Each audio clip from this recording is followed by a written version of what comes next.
The deafening bang on my apartment door jolted me awake, my heart racing with sudden fear. "Who is it?" I called out, my voice laced with unease. Through the door, a panicked voice yelled, "Man, they're trying to steal your car." Adrenaline surged through me as I hastily dressed, my mind clouded with confusion and fear. I rushed to the door, my hand gripping the doorknob. Before I could open it, a frail voice behind me stopped me dead in my tracks.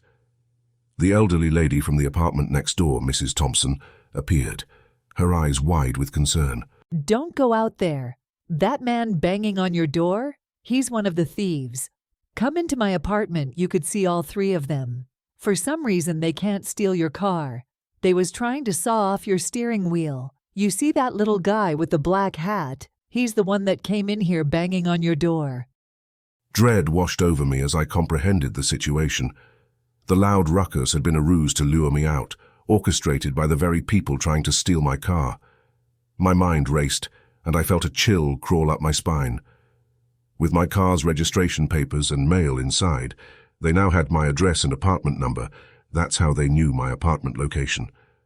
I peered through Mrs. Thompson's window, my eyes meeting those of the stranger waiting on the other side. He wore a sinister grin, revealing a mouthful of broken teeth. Outside, I saw two more men, their faces masked by shadows, lurking near my car. Panic surged within me, but I knew I had to act swiftly. My car, equipped with a steering wheel lock, had thwarted their initial attempts. But their persistence was unnerving. Determined to protect myself and my property, I dialed 911, my voice barely above a whisper. The operator assured me that help was on the way, but time felt agonizingly slow as I waited for the police to arrive. As I stood there, my mind replayed the scenarios of what might happen if they managed to come back to my apartment. Would I be able to defend myself? The thought sent shivers down my spine. Mrs. Thompson, sensing my fear, placed a comforting hand on my shoulder. "Stay calm," she advised, her voice steady despite the situation.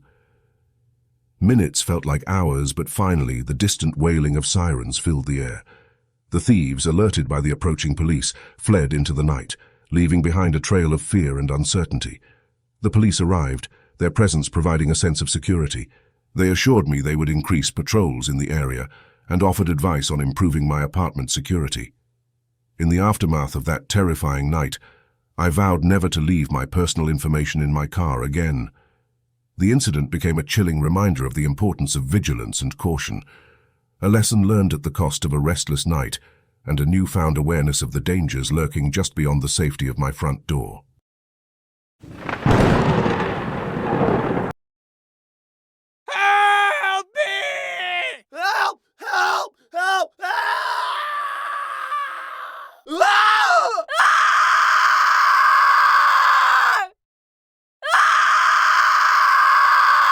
Screams tore through the night, a chilling symphony of terror that reverberated through the once serene Rwandan neighborhood. The air crackled with fear, the atmosphere thick with the acrid scent of panic. In the midst of this nightmarish cacophony, a man, wild-eyed and desperate, pounded on our door, his fists a desperate plea for sanctuary. "They're taking everyone," he gasped, his voice a raw, trembling whisper above the chaos. "We have to hide."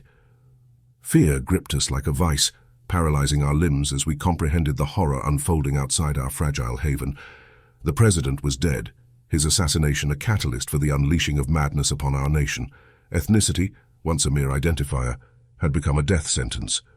Instinct propelled me toward the phone, my fingers fumbling in their haste to dial the number that connected us to the outside world, to safety. But before the call could be completed, our door exploded inward, wood splinters becoming deadly shrapnel in the force of the intrusion. They stormed in, eyes ablaze with fanatic zeal, their hatred palpable. The room filled with the stench of fear, our breaths shallow and rapid. The intruders, driven by a frenzied fervor, demanded our identifications, scrutinizing us for any trace of Tutsi heritage. We clung to our half-truths, our lies woven with threads of desperation, hoping against hope that our deception would shield us from their deadly intent. Time lost its meaning, the outside world reduced to a chaotic whirlwind of violence and fear. The distant crackle of gunfire served as a haunting background melody, a constant reminder that life hung by the thinnest of threads. Just when we believed the nightmare had reached its nadir, it plunged deeper.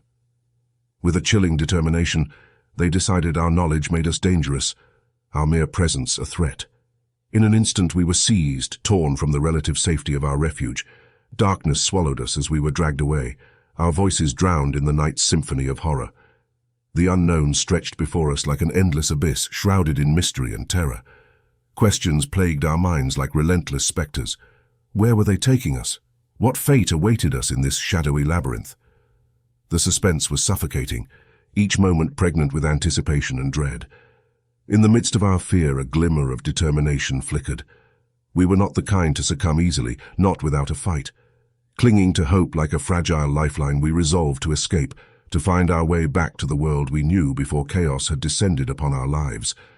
And here, we must pause our tale, leaving you on the precipice of uncertainty. The conclusion of our harrowing journey lies beyond the horizon of the unknown. Will we evade this sinister fate, or will the shadows claim us entirely? To find out, dear viewers, stay tuned for our next video, where the echoes of chaos will find their resolution, and the truth of that terrifying night will finally be revealed. Until then, may courage guide your steps, and hope light your way in the face of unfathomable darkness. I thought moving into Willowbrook Manor would be the fresh start my family needed. Little did I know, we were stepping into a nightmare that would haunt us forever. On our very first night, an unsettling stillness settled over the house. As the clock struck midnight, a chilling breeze snuffed out our candles, plunging us into complete darkness. Footsteps echoed down the corridor, growing louder and more erratic, while the air thickened with an otherworldly presence. In the pitch blackness, I sensed something in the room with us. Shadows writhed on the walls, assuming terrifying forms that seemed to watch us with malevolent intent. Whispers slithered through the air, chilling my bones as they spoke ancient secrets, too dreadful to comprehend. Our children, once full of laughter, now suffered from terrible nightmares. My youngest, Emily, spoke of a ghostly woman in white, her tears stained crimson. Even our pets, usually friendly, hissed and hid, their eyes fixed on unseen horrors. Objects moved as if guided by invisible hands, crashing to the floor with a violence that shook the very foundation of the house. The walls seemed to pulsate with an unnatural energy, exuding a malevolence that seeped into our very souls. Then, one stormy night, the ghostly figure materialized before us. Her eyes glowed like embers, casting a horrifying crimson light across the room. I watched, paralyzed with fear as she drew closer, her cold breath leaving frost in the air. "You've awakened me," she hissed, her voice a chorus of anguished souls.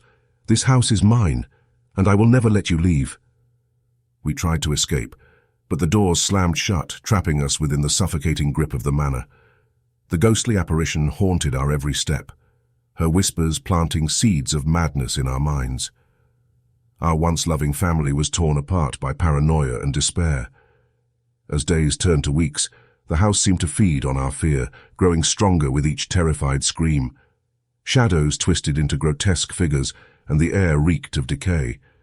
We were prisoners in our own home, tormented by the relentless ghost. In the dead of night, when darkness was at its deepest, the ghostly woman appeared again, her eyes now endless voids. "Join me," she wailed, her voice echoing through the house. "Become one with the darkness." I felt myself teetering on the edge of insanity. That's when Emily, our youngest, found an old journal hidden in the attic. Its pages revealed the tragic tale of the ghost, a woman wronged in life, seeking vengeance in death. With newfound understanding, I confronted the spectre, offering empathy instead of fear. In that moment of profound sorrow, the ghostly woman dissipated, her anguished cries fading into the night. The house, once a den of despair, was finally at peace. My family and I, scarred by the ordeal, left Willowbrook Manor behind, carrying the memory of that haunting forever etched in our hearts. The chilling whispers of the past would always echo in the corridors of our minds, reminding us that sometimes the most terrifying ghosts are the ones that reside within the human soul.